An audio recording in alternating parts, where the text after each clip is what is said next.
23 juin tey mu mel ni lu beesaat la bañ naan sax am na ñu koy xëccoo mooy wane ne la woon woneegul wala lu ko raw moo fi am. justement yaa ngi wax ñuy xëccoo yéen ñu ngi leen di qualifier d'usurpateur.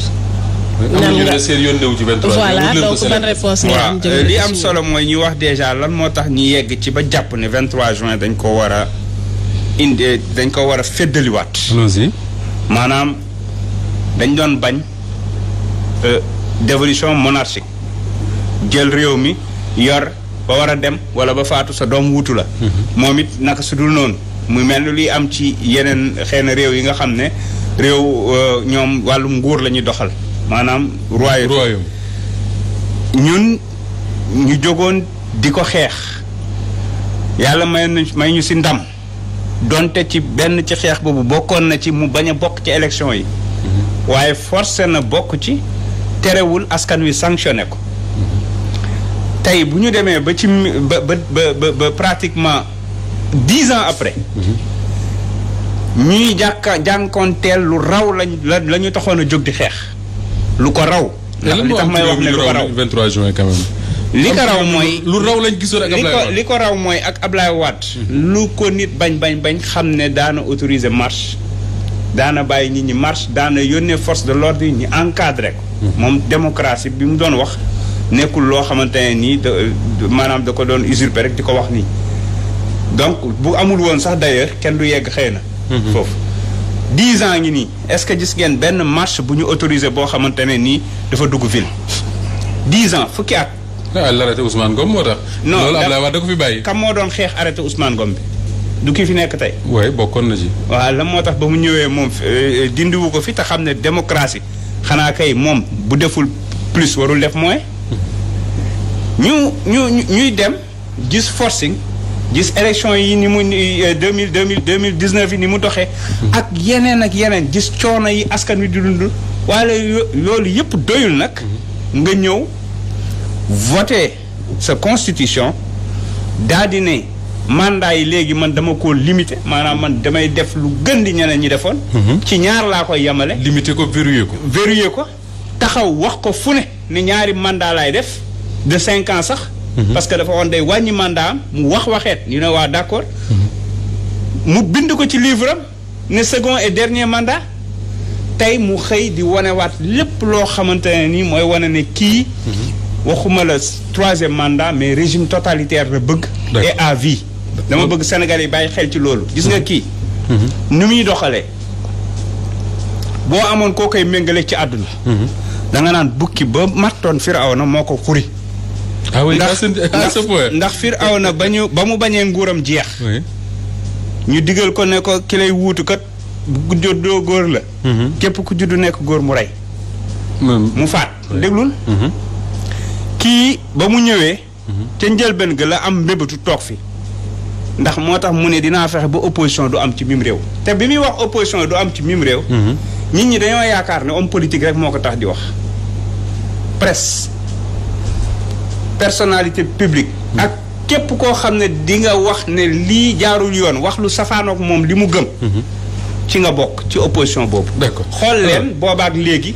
ñiñ fi faagaagal ndax ay homme politique. d'accord dinaa ñëwaat ci yow léegi El Malick mais d'abord lan moo tax parce que 23 juin yenn manifestation yi en tout cas suñ koy def li ñu daan gën di faral di dégg mooy place de l'Obélisque tey ñu xëy suba ñu ne ñu Grand Yoff.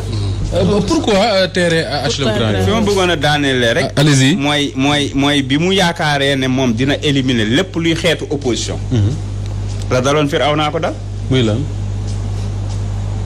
lépp lu mu def pour éliminer Khalifa Sall Karim Wade. yenn presse publique yi nga xam ne bu ñu ne nii sax mu tëj. ñii ñu menacé de fisc. yenn hommes yi nga xamante ne nii ku ci génn défendre donte politico mu yónnee ay nitam ñu lay saaga di la génneel yu ni mel. dal ci Ousmane Sonko waaye ba muy dàq Ousmane Sonko ak ba muy def yu ni mel xalaatul woon ne tey kookooy ñëw. ba nekk un des véritables opposants de son pouvoir. ba pare li gën a yéeme mooy. dafa fondewaat opposition bi. ñu réuniraat te moom moo ko def te def la mu jublu woon mooy tas leen. d'accord mooy M2D bii ngay wax nag. pour dugg ci M2D boobu. la moo tax M2D war a dem place de comment ça s'appelle Grand Yoff. Grand Yoff. xam nga parce que foofu miinuñu fa yenn manifestation yi quand même. effectivement foofu manifestation bi ñu fa njëkk a remarqué bu am envergure. mooy lancement Pastef Dakar. Pastef Dakar. foofu lañ ko defee woon mu feesoon del. bi yoon li ko indi mooy ñun ci jàmm la ñuy dox réew mi bëri na ay place dañoo jóg pour organiser place de la nation. ñu gis ne waa boor bale jiitu nañ ñu fa. waaw bu mooy beneen mooy M23. ñii ne ñoom ñoo ko Macky 23 quoi c'est différent. jiitu nañ ñu fa. gis naa fa ay paade ñoom Doudou Sarr rek ñooñu xaw ma nag ba xam ñoom. daal di ñoom it déposé. ñu ne pour bañ fa nekk sax ñuy déposé ñu naan bon xëccoo am na donc nañ leen kii. nañ leen ko bàyyeeg ñu dem feneen place yi bëri nañ fa. ñu demandé nu ñu koy waxee ci. HLM Grand Yoff ñu autorisé ñu ko. autorisé nañ ko waaw c'est autorisé. ok gis nañ nag ñu yónnee waat seen ay quelques wuyaa ñu génn naan dañuy bañ ne foofu kenn du fa organiser mbir et cetera. yooyu moom. ñoom nañ dem wax ak ñu ko autorisé. alors Pape Makhtar bu ñuy refaire le film comme on dit. delluwaat ci le 23 juin 2011 la remarque quand même mooy Sénégal yu bari tey ko boo leen laajee à travers les réseaux sociaux ñi ju exprimer dans les médias dañ naan la li leen taxoon a xeex.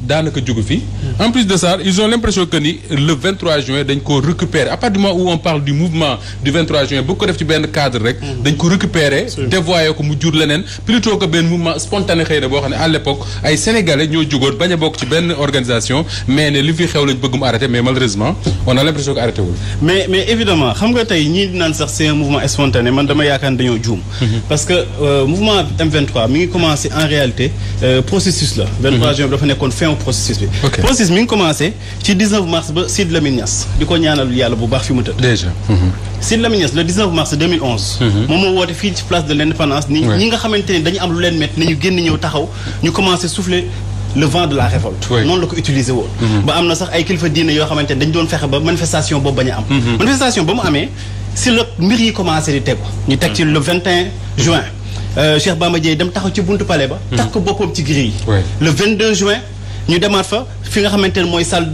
Daniel Brottier ñu organiser fa genre waxtaan boo xamante ni dañ doon préparer le 23 juin donc je crois que ni nekkul lu spontané mais loo xamante ni c'était très réfléchi processus ba mu yeggee nag en maturation le 23 juin si lañ gis li nga xamante ni mooy lu ñu gis si 23 juin mais aussi foofu moo tax man la ñaari acteur la kenn ki muy Serigne Sidy Lamine Niass di ko ñaanal yàlla bu baax kenn ki di le président Abdoulaye Wade parce que manifestation le 19 mars boobu bu ñuy fàttali 19 mars mi ngi symbolise woon alternance Abdoulaye Wade et d'ailleurs Abdoulaye Wade dafa manifester ci ngoor gi je pense ci même jour bi Abdoulaye Wade mi ngi organiser manifestation bi aussi ñi ngi ko permettre ñi nga xamante ni mooy ñi nga xamante dañ jàppoon seen bopp ñu ne ci ku jege donc loolu tey ji président bu démocrate moom moo ko mënoon autoriser tey ba ñuy dem 23 juin sax xamoon nañ ay contestation dafay am parce que manifestation 23 juin bi en fait c'était pour projet loi bi nga xamante ne dafa doon indi vice-présidence dañuy fàttali ni ci constitution bi la nekkoon dañu ni woon président mënoon na ko tabb mais bii bu ñuy fal dañuy falaale vice-président muy ticket boo xamante ni vice-président bi ni ñuy falee président bi nañu koy falee ëllëg bi nga xamante ne président bu nekkee indisponibilité moom mooy ñëw remplacer ko te kenn du ko fa jëlee te mandat day continuer ñu bëri nag di xalaat ni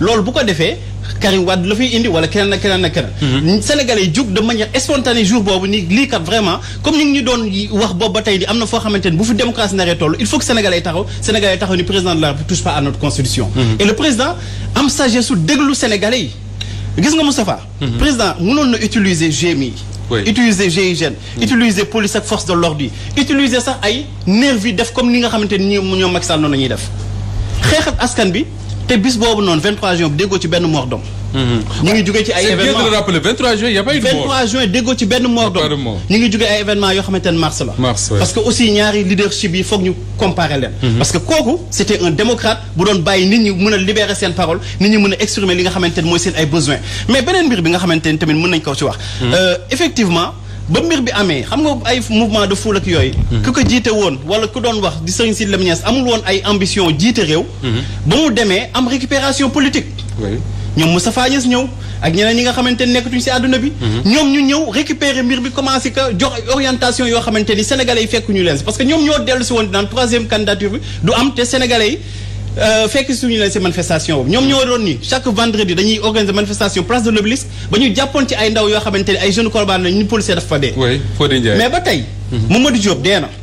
ñu fi doon tuumaal benn commissaire boobu tey dafa revenir au pouvoir. ñi nga xamante ni tey jii muy Ousmane Ngom ñi nga xamante ni dañ ko doon tuumaal que ni bokk na si ñi nga xamante ni responsable ci mbir yi lañ. tey dafa dellusiwaat au pouvoir. il était au cœur de la répression. ñu doon tudd. ñu ni ñoom ñoo doon tax ba Sénégalais yi gënoon ni Abdoulaye Wade doy na. mën nañ si tudd Farba Senghor. mën nañ si tudd keneen ak keneen ñoo xamante ni dañ doon symboliser li nga xamante ni déjà mooy malgouvernance dañ doon symboliser li nga xamante ni mooy seen caractère yi nga xamante Sénégalais yi dañuy ni woon lii doy na sëkk. mais ñooñu ñëpp tey jii Macky Sall di leen dellu soit au pouvoir. donc Macky Sall non seulement dafa dévoyer combat au 23 juin. mais dafa trahir principe li nga xamante moo taxoon Sénégalais yi. très bien alors est-ce que Mame Birame Wathie du li Pape Makhtar wax nii sooy revenir ci analyse bi c'est pas le symbole d'un des plus grands échecs quand même du régime su fekkee ne bu ñu fàttalikoo li taxoon Sénégalais yi mobilisé wu tey 10 ans après ñoom ñëpp ñu naan enfin ñëpp ci ñoom parce que j'ai pas de mesure pour xam mais ñëpp ci ñoom soo leen dee dégg dañ naan la li taxoon ñu génn mi ngi fi ba léegi nga gis le 23 juin mu nekk benn date mais plusieurs combats ne ci biir ñii ne dañ koy màggal fii ñii ne dañ koy màggal fële ça veut dire simplement que ni li boole woon Sénégalais ñuy xeex bu ma yaboo ne mu ngi fi ba léegi. waaw mais bien sûr Moustapha xam nga bu la neexee. nga ne 90% des hommes politiques sénégalais gëmuñu dara. ah oui ñu ne la lu tax nga ne 23 juin. doy na ci preuve. doy na ci preuve parce que en 10 ans. transformation politique yi am Sénégal mais amul mënul am feneen parce que bu ñu defee un peu d'histoire politique. Pape Makhtar mu ngi wax rôle bu Sidi Lamine joué. mais man damay remonter un peu plus en arrière. parce que en 2004. Abdoulaye Wade président Abdoulaye Wade dafa libéré Idriss Seck. fal Macky Sall premier ministre. am keneen ku mu fal muy Karim Wade mu def ko président en aussi. n'est-ce pas. oui Idriss Seck génn nekk ci opposition bi ak làmmiñam bu neex ak làmmiñam bu rëy. mu convaincre beaucoup de Sénégalais. que dàq bi ñu ko dàq. c'est parce que maître Abdoulaye Wade day préparer doomam. exactement. histoire bi foofu la commencé. le fils d'emprunt jeexal na ci léegi le fils xaw ma nu mu tudd le fils biologique voilà Malick c'est bien ça. léegi bu ñu ñëwee en 2009. quelque chose d'autre s'est passé. mooy élection locale yi nga xamante ne ni moo taxoon Macky Sall nekk maire de Fatick.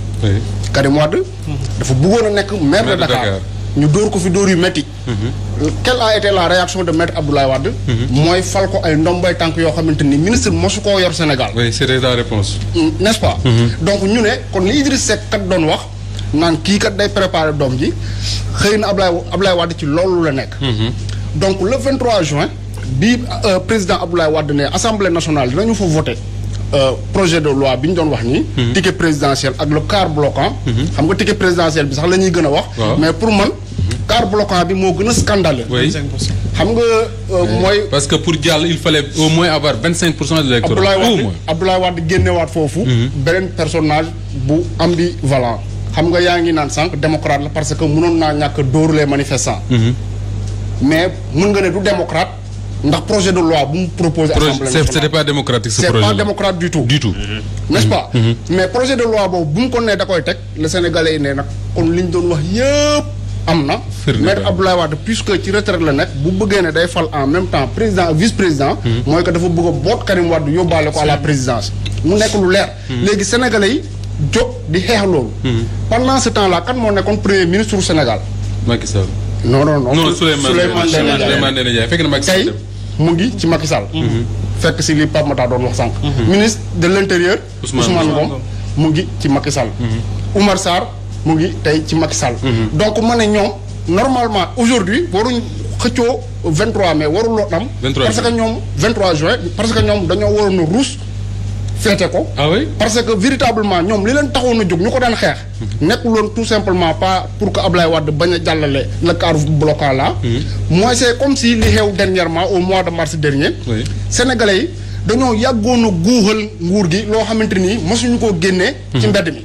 xam nga bu le 19 mars ñëwee Sidi Lamine comme ni ko Pape Makhtar waxee sànq may leen fit parce que jusqu'alors il fallait un élément déclencheur may leen fit effectivement noonu la demee la première manifestation tout à fait parce que jusqu'alors opposition bi dañ ne woon opposition républicaine la ñuy def maanaam opposition boo xamante ci salon yi la ñuy toog di waxtaan di génne ay communiqué Sidi Lamine Niass moo marche place de l'indépendance may leen fit ñu ne dañuy dem 23 juin nag c'était pas pour simplement nu mu tuddati ñu bañ a avaliser projet de loi bi mais c'était également pour dire au président Abdoulaye Wade qu'il ne faut pas toucher à notre constitution. Exactement. Et c'est exactement ce qui se passe aujourd'hui. Ensuite, dévolution monarchique boobu ñu doon wax. Pour yow la manifestation de demain fële na le Grand Yoff c'est pour dire à Macky Sall ni ñu waxee woon Wade bul laal suñu constitution noonu la ñuy waxee Wade bul laal suñu constitution mooy bul dem présenter wu. te tamit ce sera l'occasion pour lui dire que la dynastie Faye Sall a suffisamment fait ses preuves au Sénégal que dafa war a jeex. parce que dévolution monarchique mais bien sûr parce que affaire de famille lañ doon ci Karim Wade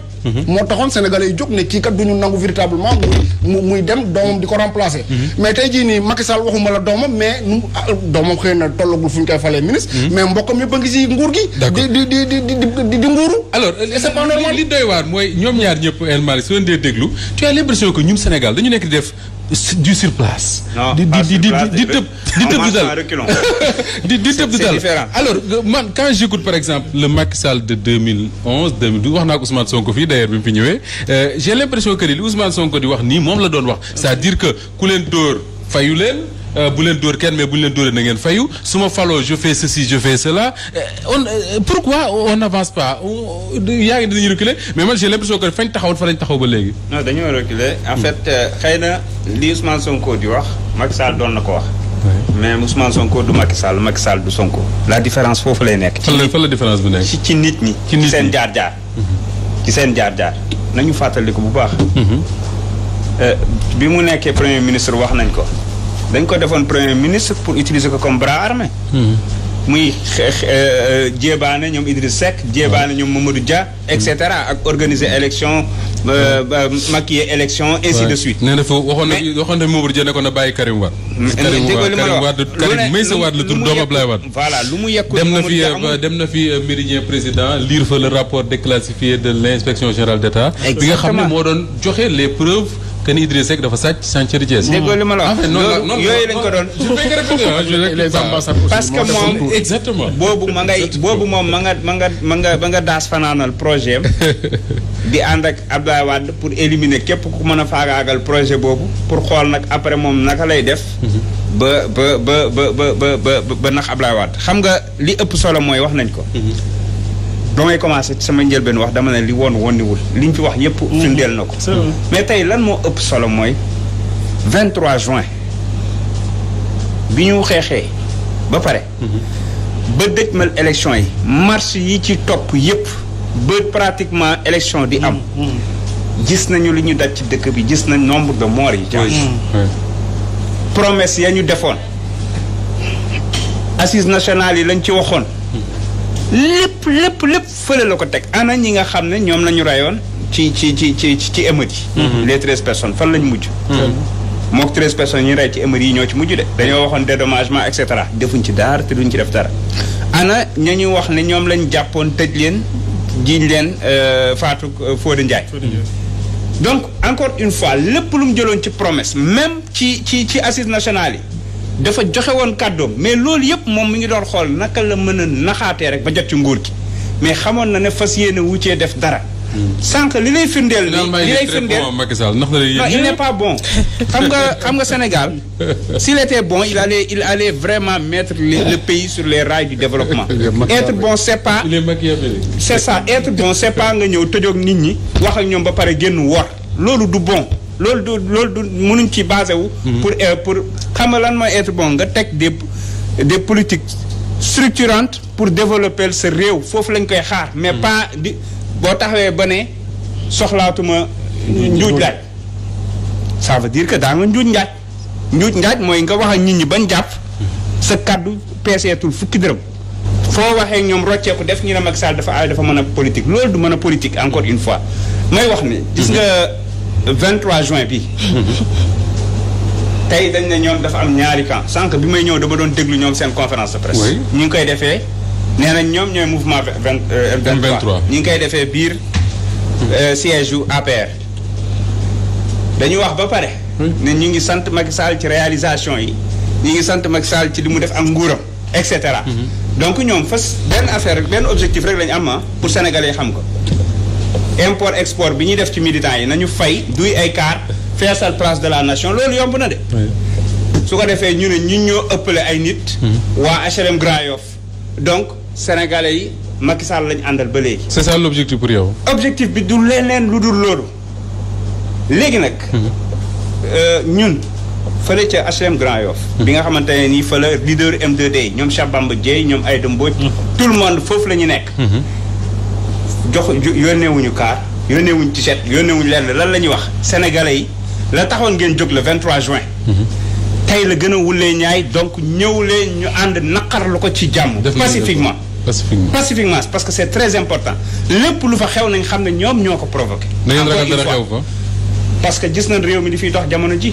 justement réew mi di fiy dox jamono ji Papa dafa am benn vidéo Idriss Seck bu ma doon déglu ça doit faire 2 ou 3 jours et ça me semble quand même il est intelligent Idriss Seck.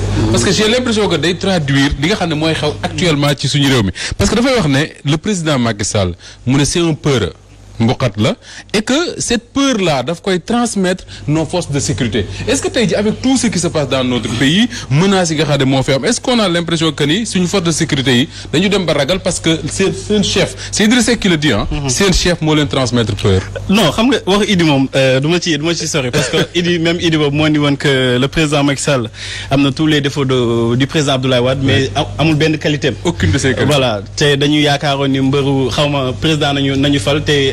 fekk ni mbëru làmb nañu fal bëri na ci ay déclaration yoo xamante ni yàgg na koy wax ci président Macky Sall te tey jii moo wëlbatiku dem ci moom maintenant beneen mbir bi nga xamante ni force de sécurité et de défense yi yaakaar naa ni ñoom c'est pas des gens pusillanimes c'est-à-dire du ñoo xamante dañu manqué courage li ñu manqué kay mooy ay moyens yi pour ñu mën a parce que mission aussi moyen la bu ñu la joxee benn mission foog ñu jox la ay moyens mais bërki dem nañu dem man ko fii wax la dernière fois c'est-à-dire blindé yi ñuy dem di jël pour ay anti-émeute bu ñu ko doon jël pour jéem a sécuriser li nga xamante mooy suñu frontières yi jox ñi nga xamante ne suñu force de défense ak de sécurité yi jox leen moyens yu mat parce que aussi ñaata yoon déggoon nañu fi yaakaar naan ci sud bi bu dul diggante Tamba ak Kédougou force de l'ordre gendarme mu doon xeex ak ay malfaiteurs ba ñu mujj ka door bal ba rey ko c'est-à-dire ñoom bu nekkee dañuy nekk ci ay conditions yoo xamante ne yu doy waar la ba def ko tu ñaawtee fi ñoom ñoo leen ëpp sax ay moyens ki yooyu dafay poser problème donc je crois que ni pour suñu sécurité ñun déjà amuñu sécurité bërki dem la fi booy jinne jógee fii ci Ndakaaru l'homme le plus recherché connu des services pratiquement des services rêve ci restaurant bu ko neex doog a dem mais def ñaata kilomètres en fait def interview d'abord def ñaata kilomètres jógee Dakar dem ba presque ci catu Sénégal ñu doon koy jàpp nekk ci c'est-à-dire pour wane que ni am nañ problème sécurité et puis même Sénégal boobu mooy toog di naan dafay jël autant de milliards def ko ci li nga xamante ne mooy lutte antiterrorisme c'est-à-dire dafa am mbir yoo xamante ne ay paradoxe la te tey yaakaar naa ni bu ñu jëlee li nga xamante ne li war la ci alal ci moyens jox ko suñu force de l'ordre et de défense yi ni nga xamante ne dañ ko soxla ci suñu sécurité dinañ ko mën a kii parce que aussi li ñu mën ti wax si ñoom ay professionnels nañu mën nañ seen liggéey te bu ñu génnee ci Afrique dañuy wane carrément seen xarañte donc na état bi jël moyens yi jox leen ko teg leen ci conditions yoo xamante ne conditions yu baax la Moustapha dama dayal benn jour benn gendarme bu nekk ci présidence mu dayal man mun bàyyi ba mu avancé ci buntu palais bi noo xam ne dañuy tere ko taxaw foofu mu ñëw dab ma ni ma gis ngeen li ngeen di wax ci rajo yeeg ci télé xamoo leen sax li ngeen di wax lu ndaw la par rapport ak ñun li ñuy dund ci réalité mu ni am na si ñoom ñii liggéey foofu bu ñu paree dañuy dugg ci car rapide wala si taxi clando bookooy mais imaginez koo xamante ne dafa yore sécurité présidence kooku tey jii du dund ci yenn précarité yi loolu rek déjà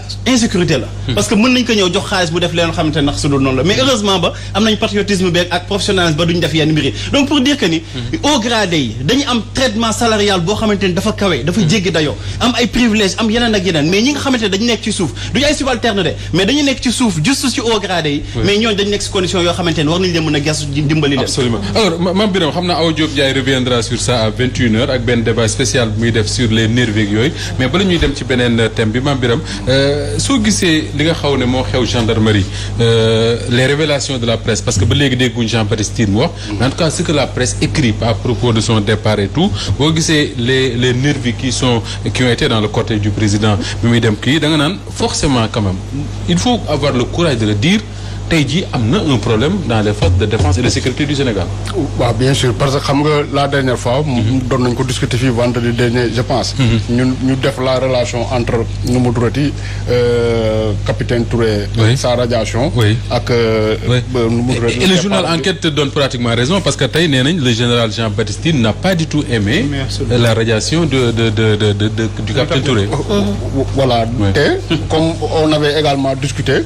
am na taxawaay boo xamante xamante ni taxawoon na ko véritablement ci manifestation yi passé ba tax na tey jii ni Sénégalais yu bëri dañ ko war a rendre hommage ci loolu te au-delà de ça xam nga nu mu tuddati affaire nervi yi tey jii nii je pense que bu demee ba président de la République di recourir à des hommes de main c'est parce que dafa jàpp ne force de défense et de sécurité. mais ñoom nee na seen militant la ñu ñi ngeen di woowee nervi maître Djibril War nee na c'est des militants de la paix. C'est encore plus grave. C'est bien sûr. Mais on peut en revenir tout à l'heure. Mais je voulais juste dire que bu ñu demee ba nga xamante ne ni ñoom ils font recours à une milice privée c'est parce que jàpp nañu ne alkaati yi lu ñu bëgg ci ñoom duñu ko def maanaam. parce que tey jii nii amul. benn alkaati boo xamante ne nii dina ñëw peut-être di nga ci gis ñoo xamante ni ils sont zélés lu leen neex la ñuy def. comme par exemple image yu ñu gisoon fële ñu ne ay policiers ñoo ñëw wàccee ay boy parce que dañu def benn pancarte ci kaw non à un troisième mandat. cas yooyu da nga koy gis. mais tey jii nii doo gis benn policier mu dal ci kaw citoyen parce que tout simplement dafa génnee lu rouge wala dafa yor benn pancarte ne on n'est pas d'accord avec Macky Sall. loolu du force de l'ordre yi duñ ko def c'est parce que véritablement ñooñu duñ ko nangoo def moo tax ñoom ñuy recourir à ces gros bras là. parce que lu ñu gis sur le terrain mooy que nu mu tudd les manifestants yi nga xamante ne nii les forces de l'ordre n'avaient amuñu woon benn sañ-sañu dal seen kaw ñooñu ñoo daan dem di dal seen kaw di leen di jéem a décourager te bu ñu nee comment dire c'est des militants et tout simplement xam nga lu muy gën a niroon Moustapha c'est comme si le président Macky Sall dafa jël xaalisu Sénégal di ci entretenir ay ponkal di leen di entretenir di leen di yafal pour que saa yuy génn ñi nga xamante ne nii kontaanuñu ci nu mu yoree réew mi ñi nga xamante ni gisuñu bopp ci Sénégal nu muy doxee ñooñu suñu génnee ji ñaxtu ñooñu ñee muy yafal dal seen kaw te loolu nag mënul continuer. alors bala may ñëw ci maam xarit El Malick soo gisee le rythme bi mbir yi demee en tout cas bi Macky Sall demee Fouta jóge fa jaar Touba ñëw Dakar impression bi ngay am mooy y a dans plusieurs localités pour ne pas dire partout des jeunes yoo xam ne même bu ñu dee 10 fu président Macky Sall génn ñoom dinañ génn ne kon am nañ naqar alors moom aussi comme di wàcc mu am ay ñu muy yafal su fekkee ne c'est bien ça ñu muy yafal pour au cas où ça veut dire quoi que ni d'ici les 2 prochaines années voire 3 nii lañ nar a demee réew mi fu Macky Sall génnee am ñu génn ñeneen dal seen kaw ñu jàppante comme di Ousmane Sonko seen leader. sànq da nga rappelé ne Ousmane Sonko kii. Idriss Seck moo waxoon Macky Sall bokkat la. waaw. xam nga Ousmane Sonko feddali na ko. mais jëf ji muy jëf nii jëfu ku téppatiku la. maanaam koo xamante ne nii. tiit na xeetu tiitaay boo xam ne parce que nag lii xew nii. dafa am lu ko wund. février mars. ba mu laalaake. xam nga. waaw ci la waxee ne li ngeen fi defoon dootu fi amal. waaw xam nga non avant mi wax loolu. tiitoon na bay rappi de. ma mi woote wàllu. s'il y avait pas. parce que en fait dafa am lu bëri ñoo xam ne xëy na nit ñi prêté wuñ ci attention. Ousmane Sonko jour bi mu génnee. daf ñu woolu ma ñëw. man ak Bassirou Diomaye. fekk ñu dañ ne woon bu mu waxagum comme day door a génn. mu ne ñu foog ma wax. parce que ce qui se passe mooy bu ñu waxul gars yi dinañ ko génne palais bi et on ne souhaite pas. génne Macky Sall palais oui et on ne souhaite pas être sous un régime militaire. foog ma wax appeler à ce que ñu bañ ko xam nga nit ñi dañ doon wax nañ ko génne palais nañ ko génne parce que foofu la yeggoon ba mu tiit ba barricade wu. ñi ko wóor ni ay lieutenant yëpp daw laqatu ji moi j'ai un ami boo xamante ne nii am na ñoo xam ne moo leen transporté vers Saly ñëpp daw laqatu ji carrément ñiy jël ay taxi bàyyi seen ay oto parce que ñoom jàppoon na ne jeex na ñii di woote. xam na c'est effectif ñu di woote saa yàllaa ma tiim. parce que dégg naa ñu ko wax. mais bon je me disais li ma lay wax nii. c'est confirmé. am na si ñoom ñoo xam ne dañ doon woote na ñoom laale wuñ ci dara parce que ñoom jàppoon nañ ne c'est fini. El Malick am na ko dem bureau de passeport di jooy pour ñu defal ko ay doomi ay passeport. déggoo li ma la wax ci fan yooyu. waaw ci fan yooyu. mais Gamel Grau. non très sincèrement Ousmane ci la defee sot fi ñu toogoon fii entre moo tax bu ñuy wax naan way nitu ay la du homme d'état et cetera. ku nekk dem seetaanaat sortie boobu bi muy toog ñoom Khalifa toog. mu ne leen nañ ko bàyyi mu yeggali ba 2024. am na sax ñu bëri ñu ko ci mere naan da nga waroon a bàyyi ñu defal ko bagage génn ko booy loolu lañ doon wax. boobu moom du solution. mais Ousmane regretté wul d'un iota ci décision boobu mu jëloon parce que li ñu gëm mooy. dama koy yàgg di wax. na ressaisiru jéem a liggéey as tuut li ko fi dese ndax mënu fee defaat lu bëri mais mu stoppé l'hémorragie daal di sort génn ñu bañ ko génne mu 2024 mu organiser ay élections abal ñu dem yoonam sinon. bu fi naree nekk yaakaar ne moom ba mu tiitee ba woote parce que xalif yi intervenir dañ leen woo de. dafa tiit woote donc bañ doxal jàmm ba rigal mu continuer di am ñu muy téye ci kase parce que dafa nekk nit ku soxor nit ku soxor koo xam ne yow tout le temps noo fayee noo yàqee nit rek ngay gis ba muy dàq Ousmane Sonko dafa dans sa compréhension mooy kii su ma ko dàqee dépense lay tal xamul ne yàlla bi defar day mel ni ki yàq ba muy nit ci même anam la dàqee capitaine Touré te ñi muy dàq ñëpp c'est des gens plus brillants que lui yu ko gën a ëpp xam-xam yoo xam ne dañoo def seen trajectoire normale. il a un problème avec les gens brillants. non mais attends foofu laay daaneele. les gens comme wàcc. nga yaakaar ne yow boo jëlee rajo rek yow yàqal nga leen seen carrière fekk ne ña ngay rajo yow en quelque sorte. au contraire yaa ngay signer seen succès. bu rajowul woon Ousmane Sonko. man de du ma yombalal sama liggéey man chargé de communication.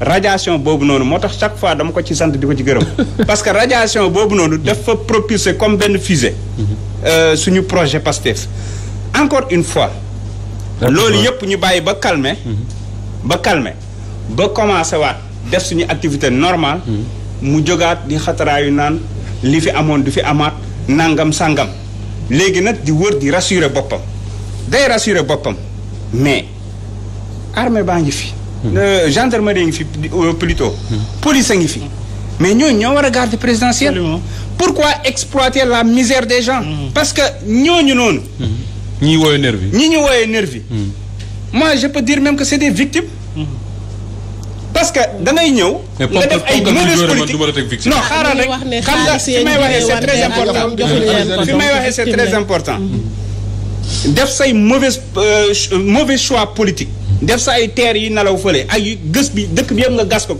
comme kaña kenn mënatul jaar fenn nit ñi sonn toqi ñii di jël gaal yi ñii di xool ku nekk yaa ngi xool noo korkoraanee ba dund ba nit ñi xiif nga woo leen di leen proposer ay 25 000 ay 15 000 pour que ñii ànd ak yow yor yat di dóore et cetera loolu dafa am lu muy symboliser faillite échec et on est en train de voir pratiquement les mêmes symptômes de 2011 2012 donte sax ñoo ko tane mais li Ousmane Sonko wax fu ñu toog dañ koy réitérer ci jàmm la ñuy dox ba ñu ñaanee njekk dañu ñaan njekk mais gis nga booy àtte nit ñaar ñuy xeex doo ñëw fekk ki nga xam ne yorul dara nga téye ay loxoom ki yor yat di xëcc di dóor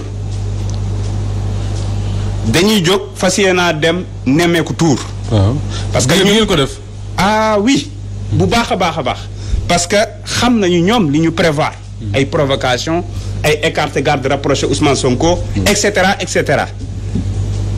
dañoo pare démb tey soogaa ñëw dinañ def nemmeeku tour dinañ sillonner le Sénégal partout je dis bien et képp koo xamante ne nii dogaale nañu naan day jéem a saboter dina xam ne basi góor a koy bay te nañ fàttaliku Fatick campagne 2019 ba ñu dugg Fatick raatale ko campagne fa tourné fa fanaan fa dooraa ñibbi te mënuñ ci dara. maam Khady parce que li ñuy wax nii daf ñuy perdre ñu dugg rapidement parce que on a deux choses waxtaane locales yi mais waxtaane également les menaces yi nga xam ne moom la ñu bëri jàpp ne dafa placer Sénégal jamono ji ci zone rouge. justement di interpeller rek ki lee di El Malick moom tey ji yan menace tey ji la gis ne moo pesé wu si suñu Sénégal bi la. menace bi c'est très simple. On a en face de nous un président qui est en train de travailler sur la théorie du chaos comme ni ko Ousmane Sonko waxee mooy man. mais ban intérêt voilà parce que yow boo nitu sondage la. nitu sondage. ku lu nit gàtt xam-xam xam na ne ci sondage rek lay dox. ah bon. yow boo wëree wër ba sonn xool calculer nu ne xam ne foo laal baaxul réew mi ñoo la gëq da ngay xool non sauver les meubles nga dem. mais munoo ne da ngay def forcing munoo ne da ngay def test gis nga bi muy jóg di jaar ay Kaffrine ak yooyu yëpp intéressé wu ko woon Fouta moo ko intéressé woon fa la bëggoon a peser boppam mais il a eu la surprise de sa vie parce que la mu fekk Fouta entre jeunesse bi nga xam ne ñëpp yeewu nañ xam nga Fouta dafa nekk gox boo xam ne comme Jolof la immigration rek la moo yor dëkk ya. état def fa dara. bari na ci Sénégal. donc émigré yooyu nga xam ne ñoom ils ont cette capacité de discernement xam nañ li xew foofu mën nañ comparer xam nañ ne ay mauvaise politique moo leen teree ñibbisi ay mauvaise politique moom moo tax. seen dëkk yi di sonn ñoom ñuy continuer ñoo fay tabax hôpital. di fa tabax dispensaire ak yeneen. ñoo woo seen ay doom seen ay soxna seen ay yaay conscientiser leen. ba nga xam ne Fuuta léegi. xam na ne waa ji da leen di nax rek.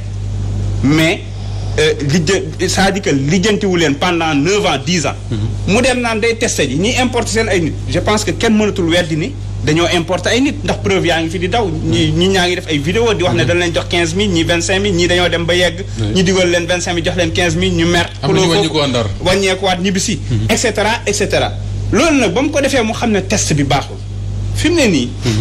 problème bi mooy man je serais pas surpris ñu yegg ci niveau boo xam ne nañ jaxase dëkk bi bàyyi armée bi jël pouvoir bi ñu roccee ko dem suñu yoon man je serais pas surpris je dis parce que xam nga lu tax jàpp na ni bu ko Khalifa wutoo tey mu dee bu ko Karim wutoo tey mu dee bu ko Ousmane Sonko wutoo tey mu dee il faut kenn wutu waaw non ku iñaane sa ndond sa deewi ñaaw ku iñaane sa ndond sa deewi ñaaw ma koy rassurer nii xaw ma de Khalifa xaw ma Karim mais ñun day Pastef bu ñu ko wutoo tal nañu defar réew mi waaye taluñu topp di dóore. alors Mame Birame cette théorie du chaos là le Sénégal dans une zone rouge comment expliquer tout ça pour un président boo xam ne en principe pour reprendre son ministre son ancien ministre mooy ci dernier mandat la nekk accompagner lañ ko war a def mu dem élection présidentielle mu jaay. waaw man je dirais plutôt la politique de la terre brûlée. terre brûlée. waaw sorewul politique du chaos. waaw non mais bii. par exemple xam nga ne. dootoo fi nekkati ngay chercher à saboter avant ngay dem. non si parce que xam nga lan moo tax. parce que Moustapha. xam nga ethnicisme moo graaw. xam nga boo demee ci ab dëkk ba ñuy wax ay yow xeet bii nga bokk yow xeet bee nga bokk. yow mi bokk fii kii nga war a àndal wala kële rek ça devient dangereux surtout bu ñu demee ba teg ci ay nervi ay ponkal yoo xamante ne nii président moo leen di yafal ñuy génn ci mbedd mi di duma ñi nga xamante ne ànduñoo ak moom mais loolu c'est les signes du chaos. te loolu président de la république tey mënoon na koo éviter moo tax ma ne. yooyu nga xamante ne nii le Sénégal mosu koo xam parce que notre pays. boo ko xam tolérance nga koo xam ne nit ñi di dund séeréer yi pël yi tukulóor yi di dund te kenn du lijjanti fii nga bokk wala fële nga bokk. c'est avec l'avènement de Macky Sall la ñu commencé véritablement te loolu moom moo ko njëkk a wone nommé fi ministère gouvernement boo xamante ni xaaj bi yépp ci benn xeet la ñu bokk.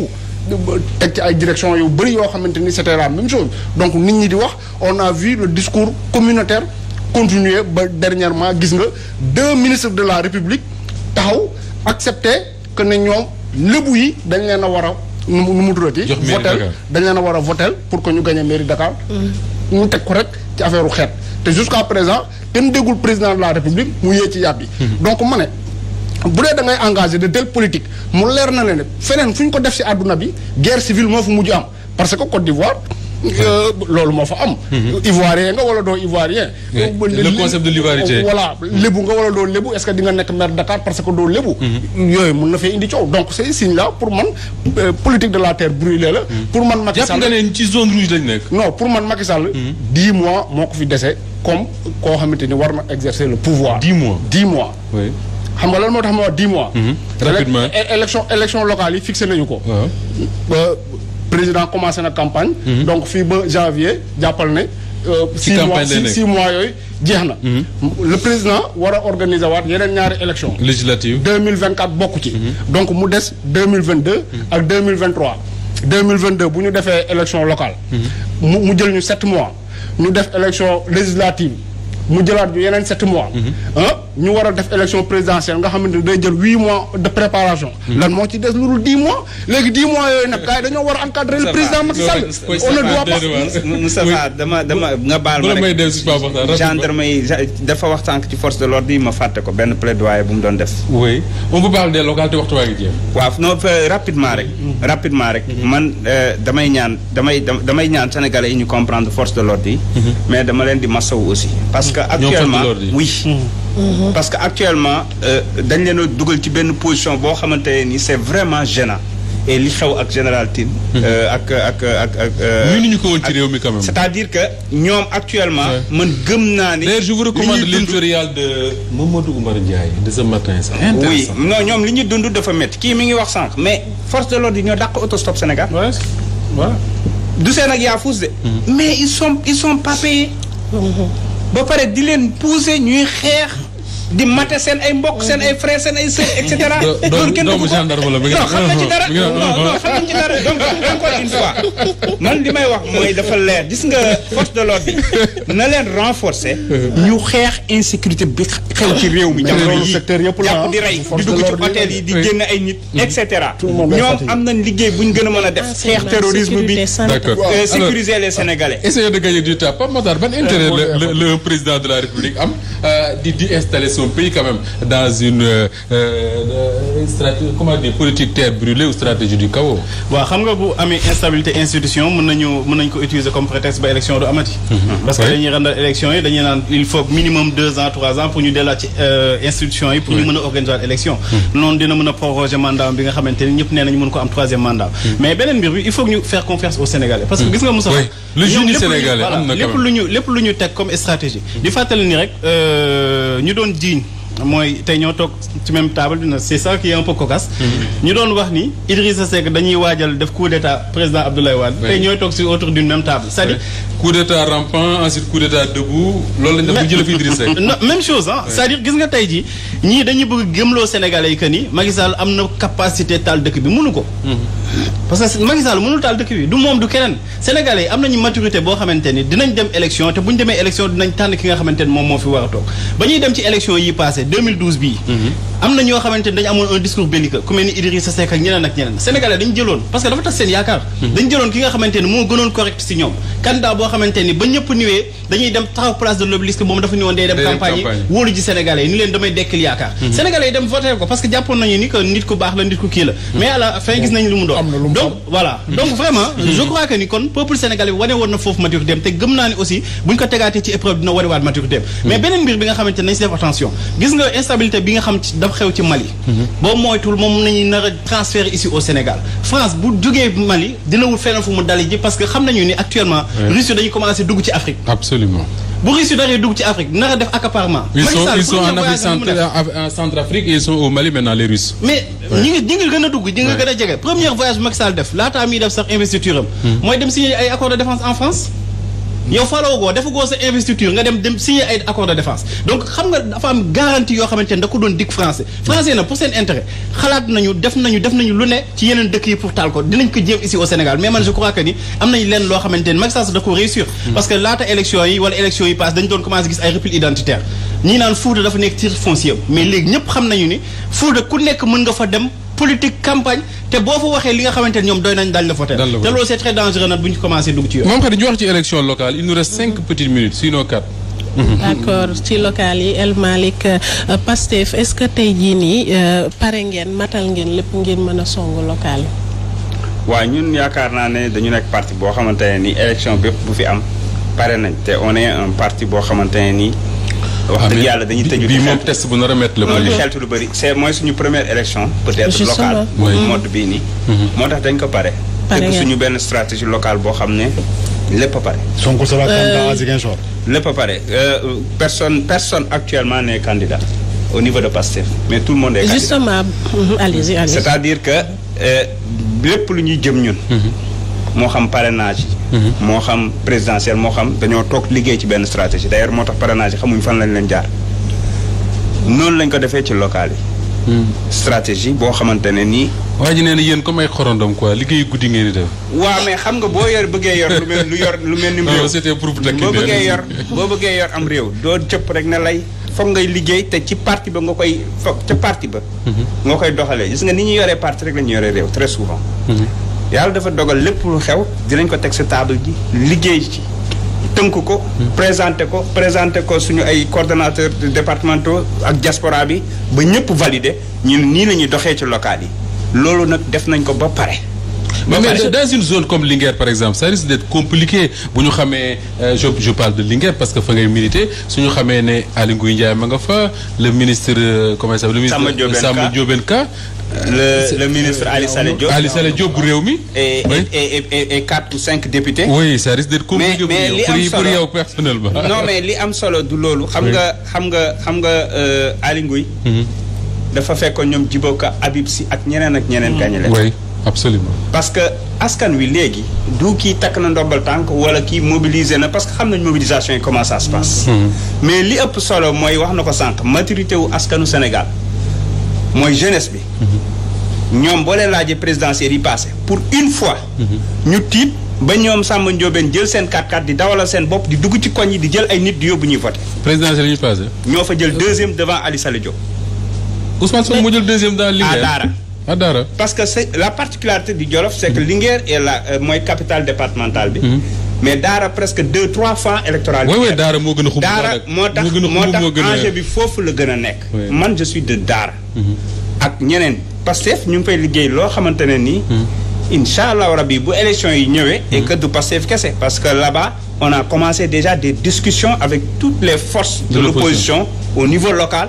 pour aller vers une candidature commune boo xamante ne nii on prend Dara on prend les autres communes parce que c'est 19 communes y compris Dara et Linguère. comme Dakar le département de Linguère c'est 19 communes parce que dañ ko saucissonné woon ak lépp ci mbirum élection. mais El Malick sànq yaa ngi naan présidentielle la mais local yi dañu gis ne aussi dafa am réalité mooy notoriété fi ku nekk fi nga nekk gis nañ ni yéen Pastef yéen da ngeen a ñëw bees ñu bëri ku nekk sa gox Ousmane Sonko moo leen di yóbbaale seen gox yéen tamit am na si bàyyi ma àggal mais bàyyi ma àggal peut-être yow Jolof mais peut-être am na ñeneen ñu faree ci Pastef ci seeni gox xëy na xamuñ leen est-ce que loolu tamit mënul doon benn entrave parce que local aussi dafay laaj encore une fois.